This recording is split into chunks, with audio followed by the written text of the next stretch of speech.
પ્રિય ધોરણ 10 અને 12ના મારા વહાલા વિદ્યાર્થી મિત્રો, આજેથી તમારી બોર્ડની પરીક્ષાઓ શરૂ થઈ રહી છે ત્યારે આ અવસરે એક ધારાસભ્ય તરીકે નહીં પણ તમારા પરિવારના સભ્ય તરીકે તમને હું સંબોધી રહ્યો છું.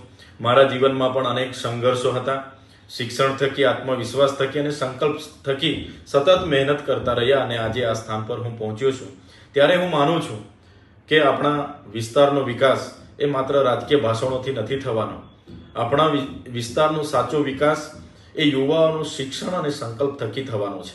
આજે જ્યારે તમે પરીક્ષાઓ આપવા માટે બેસવાના છો ત્યારે એનું લખાણ કે એના આંકડાઓ જ નહીં, પણ આજે તમે તમારા સપનાઓને આકાર આપી રહ્યા છો, તમારા પરિવારની આશાઓને આકાર આપી રહ્યા છો, તમારો આવનારા ભવિષ્યના પાયો તમે આજે મજબૂત કરી રહ્યા છો.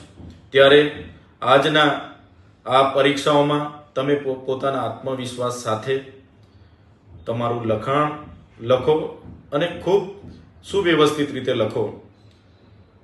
પરિવાર, તમારા માતા પિતા, ભગવાન અને અમારા જેવા આગેવાનોના આશીર્વાદ તમારી સાથે છે, અમારી શુભકામનાઓ તમારી સાથે છે અને મને પૂરેપૂરો વિશ્વાસ છે દર વર્ષની જેમ આ વર્ષે પણ આપણા વિસ્તારોમાં તમે શ્રેષ્ઠ પરિણામ આપશો અને સૌનું મસ્તક ઊંચું રાખશો એવી અપેક્ષાઓ પણ રાખીએ છીએ. બધાને ખૂબ ખૂબ શુભેચ્છાઓ અને બધાને ખૂબ ખૂબ અભિનંદન.